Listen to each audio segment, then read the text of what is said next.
kulanti wanaagsan halkan waa Garaa TV qodobada warkana waxa ugu waaweyn madaxweyne xasan sheekh maxamuud oo xilka ka ceerinaya qaar ka mid ah taliyaasha ugu sareeya ciidamada dalka uu ku jira taliyaha nisa mahad maxamed salaad oo dib loo soo celinayo iyo xogta go'aamo xasaasi oo ka soo baxay kulan maanta dhaxmaray madaxweyne xasan sheekh maxamuud iyo taliyaasha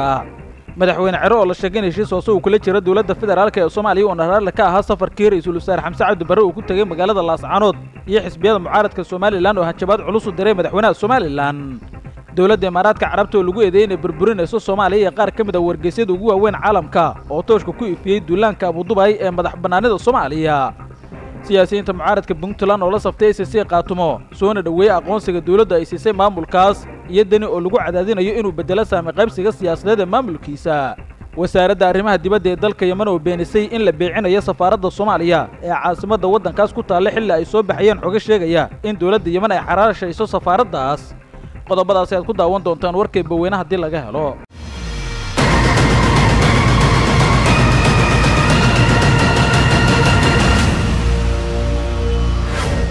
markale kulanti wanaagsan qodobadaas aad daawateen oo faahfaahinayaan idin soo gudbin doonaa hase wareen daawada waxaan ku xasuusinayaa in hadii lagu joogo waqtiga salaada soo gudato waajibaadka alle dibna ugu soo laabato daawashada muuqaalka ogeysiis muhiim ah ma doonaysaa barashada quraanka kariimka oo u gaar ah dumarka iyo carruurta oo ay dhigayaan macallimiin dumar ah oo khibrad sare leh waxaana lagu barayaa hingaada iyo xifdisiinta quraanka kariimka qaab tajwiid ah iyo sidoo kale ducooyinka haddaba daawadayaal isqoristu way socotaa waxaana kala xiriirtaa taleefanada shaashada kaaga muuqda ama WhatsApp-ka iyo email-ga aynu ku bilownaa madaxweynaha Soomaaliya Xasan Sheekh Maxamuud ayaa xilka ka ceerinaya qaar ka mid ah taliyaasha ugu sareeya ciidamada dawladda federaalka Soomaaliya iyadoo madaxweynuhu si weyn uga carooday jabka xooggan ee ciidamada dawladda federaalka iyo kuwa dadka deegaanka ka soo gaaray furimaha hore iyo dagaalka lagula jiro kooxaha argagixisada ah sida la waradiyay lagu kalsoon yahay xaqiijinayaan madaxweyne Xasan Sheekh Maxamuud xubnaha uu go'aamiyay in xasaanada laga xayuubiyo waxa ka mid ah taliyaha hay'adda nabad sugidda sirdoonka qaranka Soomaaliyeed Nisa Sanbalulshe oo lagu eedeeyay in hay'adda shaqadeedu hoos ay u dhacday intii xukunku hayay isla markaana akhbaaraadkii loogu talagalay hay'adda inay soo gudbisay iyo xogaheedii sirdoon ay si weyn u gabtay amaba ay ka soo dhalaali weysay xogaha Garaa TV helaya ayaa xaqiijinaya in madaxweyne Xasan Sheekh Maxamuud uu qorsheynayo inuu dib u soo celiyo taliyihii hore hay'adda nabad sugidda sirdoonka qaranka Soomaaliyeed Nisa Mahad Maxamed Salaad oo dib loogu magacaabayo hay'adda muqaabaraadka si marka uu hogaamiyo hay'adda nabad sugidda sirdoonka qaranka Soomaaliyeed isla markaana uu u soo celiyo shaqada adkeed ee hay'addu ay ka haysay dagaalka ka dhanka argagixisada si ay kaalin muuqato uga ciyaarto soo gudbinta xogaha sirdoon ee ku aadan weerarada kooxda ay ku soo qaadayso saldhigyada ciidamada dawladda federaalka Soomaaliya iyo kuwa dadka deegaanka iyo la howlgelida saaxiibada Soomaaliya ee dhinaca duqeymaha ka taageeraya ciidamada dawladda federaalka iyo kuwa dadka deegaanka ee dagaalka kula jira kooxaha argagixiso dhanka kale waxa xogo ay tilmaamayaan in Cali Jeyto Cusmaan gudoomiye hore ee gobolka Hiiraan haddana ah hogaamiyaha ciidamada macawisleyda ee gobolkaasi loo magacaabayo taliyaha ciidamada dhulka xoogga dalka Soomaaliyeed isla markaana dawladda federaalka Soomaaliya ay xil saaranayso sidii kaalin muuqato uga ciyaari lahaa dabar jarid argagixisada iyo sidoo kale xoojinta howlgallada xooggan ee dawladda ay rabteen lagu soo afjaro maleeshiyaadka kooxda argagixisada awoodooda ugu badan xilligan iskugu geynaya labada shabeelle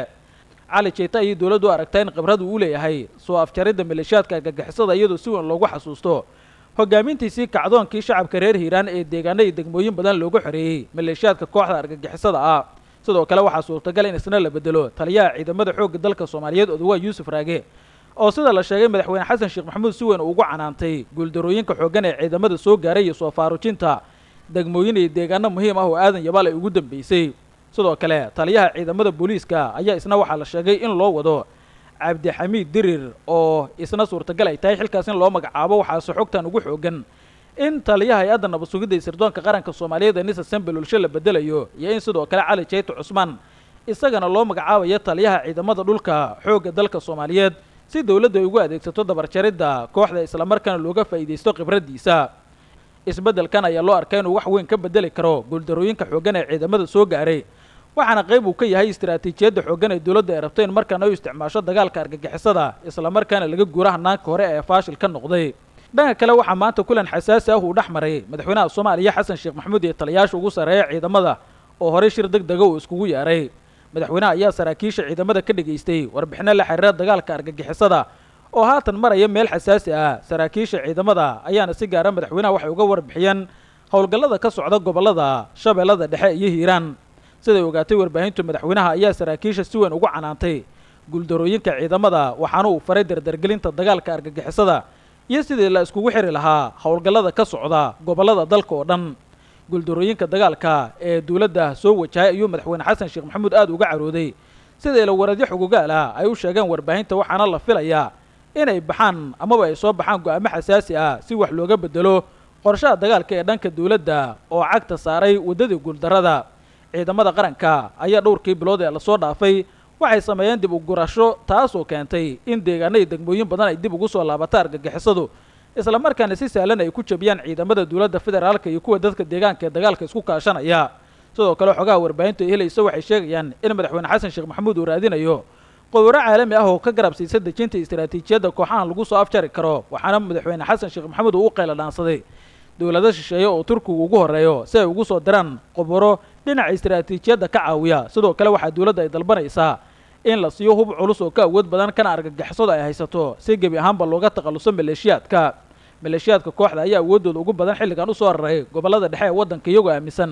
in haddii looga adkaado dagaalka shabeellooyinka iyo hiiraan ka socda tani ay tahay bilowga dabargo'a kooxda, isla markaana ay kala go'doomi doonaan maleeshiyaadka koonfurta iyo bartamaha waddanka, maadaama masaajida cali guduud, aadan yabaal iyo sidoo kale aboorey saddexdaba ay yihiin goobo istiraatiiji oo argagixisada iyo isku socodkooda. dowladda federaalka ayaana dhankeeda qorsheynaysaa in dhammaan saddexdan goobood dib loogu laabto argagixisadana gacanteeda laga saaro. aadan yabaal oo kale waxaa laga soo warinayaa dhacdooyin argagax leh oo ay adag tahay in loo dulqaato, sida in maleeshiyaadka argagixisada halkaas ay ka bilaabeen kufsi iyo gowrac ay u geysanayaan dadka shacabka ee halkaas ku nool, kuwaas oo horey ula macaamilay ciidamada dowladda federaalka iyo kuwa dadka deegaanka, waxaana kooxda ay burburisay ballanbeenaadka horey uu qaaday ee ahaa inaysan beegsan doonin dadka shacabka ah ee ku sugan deegaanada ay dib ugala wareegaan ciidamada dowladda iyo kuwa dadka deegaanka. qaybihii hore ee warka gratifa ayaa daawanaysaan.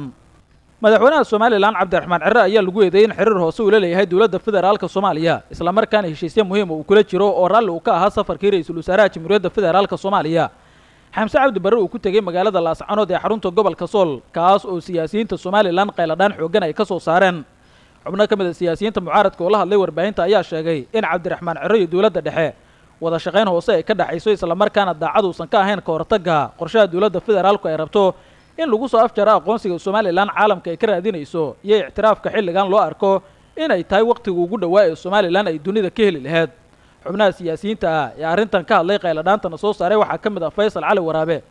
oo isagu sheegay in madaxweyne cero iyo dowladda madaxweyne xasan sheekh maxamuud xiriir hoose uu ka dhexeeyo, cabdiraxmaan cerena aysan ka go'nayn in somalilan qaran buuxa ay noqoto oo ay aqoonsi ka hesho dowladaha caalamka. faysal cali waraabe ayaa yidhi maamulka yar ee SSC qaatumo waxaa dowladda federaalka soomaaliya u fasaxday deeqihii caalamiga ahaa, taas xaq ayay u leeyihiin. maxaa yeelay cabdiraxmaan cero ayaa ku fashilmay inuu qaado wax tillaaba oo looga hortegayo qorshaha lagu kala goynayo somalilan. cero raalli ayuu ka yahay waxa ka socda laascanood iyo quwadaynta maamulka SSC qaatumo, ayuu yidhi faysal cali waraabe. sidoo kale xubno siyaasiyiin oo ka mid ah xisbiyada mucaaradka ee somalilan ayaa dhankooda arrintan sii xoojiyey, waxaana ay sheegeen in somalilan wax tillaabo aysan u qaadin safarka ra-iisul wasaare xamse cabdi barre ee magaalada laascanood marka laga soo tago hadallada warbaahinta la mariyey, taasina ay muujinayso in dhammaan hadalladii somalilan warbaahinta ay marinaysay ee ku aadanaa inay weerarayaan laascanood iyo inay soo ridayaan diyaaradda ra-iisul wasaaraha sida dhammaantood ay ahaayeen boor isku qaris iyo qorshe indhaha shacabka somalilan looga leexinayay waxaa ka socda magaalada laascanood ee wada shaqaynta hoose ee labada dhinac. eedayntan ayaa ku soo aadaysa iyadoo madaxweynaha somalilan cabdiraxmaan cero uu ku dhawaaqay in dowladda federaalka soomaaliya ay kusoo xadgudubtay madax banaanida somalilan, isla markaana duulaan culus maamulkiisa lagu soo qaaday. waxaana cabdiraxmaan cere iyo xukuumaddiisu fariim ay u direen dhinaca beesha caalamka iyagoo ka dalbanaya in ay qaadaan tillaabo wax looga qabanayo safarkii ra-iisul wasaare xamse cabdi barre, isla markaana looga hortegayo qorshaha dowladda federaalku ay rabtay in ciidamo awoodle lagu geeyo magaalada laascanood iyo deegaanada kale SSC si loogu kaabo ciidamada hadda maamulkaas dowladdu rasmiga ay u aqoonsatay uu haysto. dhanka kale madaxweynaha somalilan cabdiraxmaan cero oo saacadihii lasoo dhaafay kulan xasaasi a la qaatay xubno ka socda beesha caalamka ayaa ka dalbaday in maamulkiisa si toos ay ula macaamilaan, isla markaana la joojiyo deeqaha loo soo marsiinayo dowladda federaalka ee soomaaliya, meeshana laga saaro dhaqaalaha wasaaradda maaliyadda lasoo marsiiyo ee maamulka somalilan. waxaa cabdiraxmaan cero u dalbaday in si toosa bangiyada somalilan ay qaramada midoobay ee beesha caalamkuba ugu soo shubaan dhaqaalaha somalilan ay ku taageerayaan arrintaasoo si weyn ay beesha caalamka ugu gacan sayrtay, isla markaana ay sheegtay inay qasabtay inta somalilan madax banaanin rasmi ay ka helayso in deeqahan lasoo marsiiyo dhinaca muqdisho iyo dowladda federaalka ee soomaaliya. si kastaba Somaliland ayaa waxaa xilligan ay u muuqataa mid si weyn dhaawac u gaaray qorshaha aqoonsiga uga raadinaysay dalalka caalamka waxaana siyaasiyiinta dowladda federaalka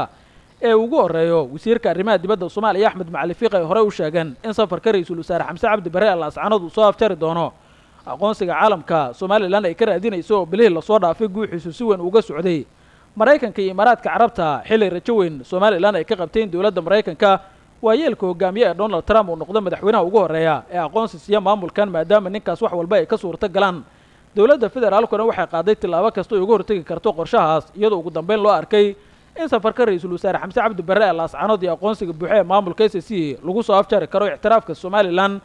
soddonka sano ka badan ay ka raadinayso dalalka caalamka qaybihii dhexe warka Garaatiif ayaa daawanaysaan dowladda Imaaraadka Carabta ayaa lagu eedeeyay inay burburinayso dowladnimada Soomaaliya waxaana qaar ka mid ah wargeysyada ugu magac dheer caalamka ay soo bandhigeen tooshkana ay ku eefiyeen duulaanka halista ah ee Imaaraadka Carabta ku wajahan madax bannaanida Soomaaliya wargeyska The Economist la yiraahdo oo toddobaadle warbixino u daabaca ayaa ka hadlay xiriirka Imaaraadka Carabta uu leeyahay dowlad goboleedyada mucaarasan dowladda federaalka ee Soomaaliya si go'aanka dowlad goboleedka Puntland waxaana warbixinta wargeyskan lagu daabacay lagu sheegay in Abu Dhabi xiriirkan ay u xoojinayso si uu u burburiso dowladnimada Soomaaliya isla markaana ay uga hortagto qorshaha awoodeysiga dowladda Soomaaliya ay yeelato cagaheeda dib iskugu taagta waxa wargeyskan warbixintiisa lagu sheegay in dowladda Imaaraadka oo caan ku ah in madax uga istaagto dowladaha soo koraya hadda ay raadinayso qorshe kasta oo ay ku burburin karto awoodda Soomaaliya maadaama uu yahay xiriirka kala dhaxeeya dowladda federaalka oo dana badan oo ay lahayd waddanka ay ka weysay dowladda Soomaaliyana ay la xiratay dowladaha kale ee qaliijka sida Qatar iyo Sacuudi Carabiya dani ay ka weysay Imaaraadka Carabtana wadamadaas ay ka raasatay iyadoo dowladda madaxweyne Xasan Sheekh Maxamuud leefada u gaabisay xiriirka xukuumadda Abu Dhabi nuqul ka mid ah warbixinta ayaa lagu yiri Imaaraadku wuxuu caawiyaa golaha ku meel gaarka ee koonfurta Yemen oo ogolaansho doon ah waxa kale oo xiriir ula samaystay Somaliland iyo Puntland oo ah jamhuuriyado dhankooda raadinaya inay ka go'aan dhinaca dowladda federaalka ee Soomaaliya arrintan waxay muujinaysaa sida Abu Dhabi ay rabtay inuu burburiso Soomaaliya oo gobol ay ugu kala goyso qariidada wargeyska The Economist warbixintu u isticmaalay waxay muujinaysaa in maamulka SSC qaatumo si gaar ah loo midabeeyay taasoo muujinaysa in labada maamul ee Somaliland iyo Puntland midna maamulkaas uusan ka arrimin oo la tix raacayo aqoonsiga dowladda federaalka ee Soomaaliya maamulka Puntland weli kama jawaabin warkan lagu soo qoray wargeyska ee noqon kara war cadaadis siyaasadeed ay kula kulanto dowlad goboleedka Puntland maadaama banaanka uu keenay wargeyskan xiriirka xooggan ay la leedahay Imaaraadka Carabta oo dantiisu ay tahay inuu kala furfuro dowladnimada Soomaaliya isla markaana xilligan cadaawad weyn u muujinaya dowladda dhexe sidoo kale wargeyska ayaa warbixintiisa wuxuu ku shaaciyay in dowladda Imaaraadka Carabta ay xiriir la leedahay maamulka Jubbaland ee dhankiisa dowladda federaalka Soomaaliya dagaalka siyaasadeed uu kala dhaxeeyo filla Soomaaliya ay qaadacday natiijada doorashadii Axmed Madoobe uu ku qabsaday magaalada Kismaayo tan oo muujinaysa in saddexda maamul ee Somaliland Puntland iyo Jubbaland saddexdaba gacanta ay ugu jiraan Abu Dhabi oo iyadu si weyn u taageerayso dhaqaalana ay ku faraqayso si ay uga dagaalamaan dowladda federaalka ee Soomaaliya waddanka iyo dowladnimadiisa ay u curiyaamiso arrintan oo banaanka keenaysa duulaanka madax bannaanida Soomaaliya Abu Dhabi Garaatiif ayaa daawanaysaan siyaasiyiinta mucaaradka ah ee dowlad goboleedka Puntland ayaa si toos ah wax ula safteen maamulka SSC qaatumo waxaana si weyn uga hor yimaadeen qorshaha Siciid Cabdullaahi Den uu uga soo horjeedo aqoonsiga dowladda federaalka Soomaaliya ay siisay maamulkan kadib safarkii ra'iisul wasaare Xamse Cabdi Barre ee magaalada Laascaanood madasha siyaasadda Puntland ee BBF loo soo gaabiyo oo ah urur mideeya siyaasiyiinta mucaaradka ah ee Puntland ayaa ku baaqay in la qabto shirweyne siyaasadeed oo ballaaran si loogu gorfeeyo wejiga labaad ee dhismaha dowlad goboleedka Puntland iyo wax ka beddelka saami qaybsiga siyaasadeed ee maamulkaas madashu waxaa sidoo kale hambalyo ay u dirtay maamulka SSC qaatumo maqaamka cusub ee uu ka helay dowladda federaalka ee Soomaaliya iyadoo tilaabadaasi ku tilmaantay mid siyaasadeed oo muhiim ah madasha siyaasadeed Puntland waxay saadaalisay in aqoonsiga SSC qaatumo uu dib u qaabeyn ku keeni doono Puntland ayaa lagu yiri war-saxaafadeedka madasha siyaasiyiinta Puntland ayaa bogaadiyay booqashada ra'iisul wasaaraha Soomaaliya ee magaalada Laascaanood ee xarunta gobolka Sool taasoo ay ku tilmaameen mid muujinaysa isbeddel cusub oo siyaasadeed sidoo kale madashu waxay ugu baaqday shacabka ku dhaqan deegaanada SSC qaatumo iyo kuwa Puntland inay xoojiyaan wada shaqayntooda iyadoo shacabka Puntland si gaar ah ay ugu dhiirigeliyeen in ay sii laban taageerada ay u hayaan maamulka cusub ee SSC qaatumo arrintan ayaa dhaawac weyn waxay ku tahay siyaasadda Siciid Cabdullaahi Den oo dhankiisa ka soo horjeeda aqoonsiga dowladda federaalku ay siisay maamulka SSC uu rabay inuu qayb ka sii ahaado dowlad goboleedka Puntland waxaana hadda Siciid Cabdullaahi Den cadaadis xooggan lagu saarayaa inuu bedelo saami qaybsiga siyaasadeed ee maamulka Puntland meeshan uu ka saaro kuraasta SSC. dhankooda siyaasiyiinta Puntland ku jira ee dhinaca SSC ka soo jeeda ayaa waxa loogu baaqay in gabi ahaanba xilalka ay soo banayaan, waxaana hadda la sugayaa in gabi ahaanba ay iska casilaan xilalka ay ka hayaan dowlad goboleedka Puntland, iyadoo xildhibaano iyo wasiiro badan ay ka bixi doonaan dhinaca maamulka Siciid Cabdullaahi Deni uu hogaamiyo. Deni hore ayuu u diiday in isbedel lagu sameeyo saami qaybsiga siyaasadeed ee dowlad goboleedka Puntland xilligii uu qabsanayay doorashada uu dib iskugu caleema saaray ee ka dhacday magaalada Garowe ee caasimadda maamulkaas, xilligaas oo dhaqanka iyo garaadada SSC ay soo jeediyeen in gabi ahaanba ay ka tanaasulaan kuraasta ay ku lahaayeen golaha wakiilada ee dowlad goboleedka Puntland iyo xilalka kale ee saami ahaan ay uga heli lahaayeen maamulka Siciid Cabdullaahi Deni.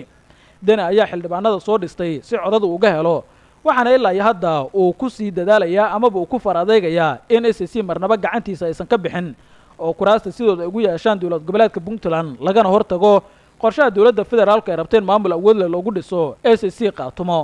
ugu dambeyntiina wasaaradda arrimaha dibadda ee dowladda Yemen ayaa beenisay inay xaraashayso safaaradda Soomaaliya ee ku taalla caasimadda waddankaas xilli ay soo baxayeen xogo tilmaamaya in dowladda Yemen ay qorsheynayso gabi ahaanba safaaraddaas in la iibiyo. wasiirka arrimaha dibadda ee dowladda Yemen Shaaci Muxsin ayaa sheegay in been abuur ay yihiin wararka la isla dhex marayo ee ku saabsan in la iibinayo dhismaha safaaradda Yemen ay ku leedahay Soomaaliya.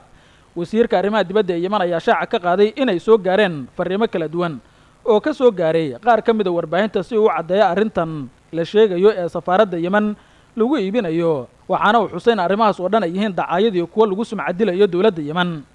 waxay doonayaan inay ku sumcad xumeeyaan shaqada wasaaraddu ay ka hayso caalamka si la mid ah xiriirka diblomaasiyadeed ay la leedahay wadamada kale. waxaan ogsoonnahay in arrintan ay tahay eedeymo been abuura oo abaabulan, ayuu yidhi wasiirka arrimaha dibadda ee dowladda Yemen. warbaahinta ayuu ugu baaqay inay qaataan mas-uuliyadda waxyaabaha ay tabinayaan, waxaana uu ka digay sii wadista wararka been abuurka ah la xiriira in safaaradda Yemen Soomaaliya ay ku leedahay la beecinayo. qaar ka mid ah wariyaasha ka soo jeeda dalka Yemen ayaa dhowaan baraha bulshada waxay ku daabaceen in Yemen ay Soomaaliya ku leedahay 2 dhismo, mid hore oo qadiimi ah iyo mid dhowaan la dhisay, sidaas darteedna la qorsheynayo in dhismihii hore la kireeyo amaba la gado, lacagta laga helana lagu shubo bangiga dhexe ee Yemen iyada oo loo marayo wasaaradda arrimaha dibadda. si kastaba Yemen ayaa arrimahan iska fogeysay, waxaana ay sheegtay inuu xoogan yahay xiriirka kala dhexeeya dowladda Soomaaliya, qorshaheedana aysan ku jirin arrimahaas iyo fariimaha warbaahinta la mariyo oo dhammaantood been abuur ay ku tilmaantay. si kastaba weli dhankeeda dowladda federaalka Soomaaliya kama aysan hadlin arrintan ku aadan iibinta safaaradda ay ku leedahay dalka Yemen iyo qorshaha socda ay soo bandhigeen wariyaasha waddankaas u dhashay, kuwaas oo tilmaamaya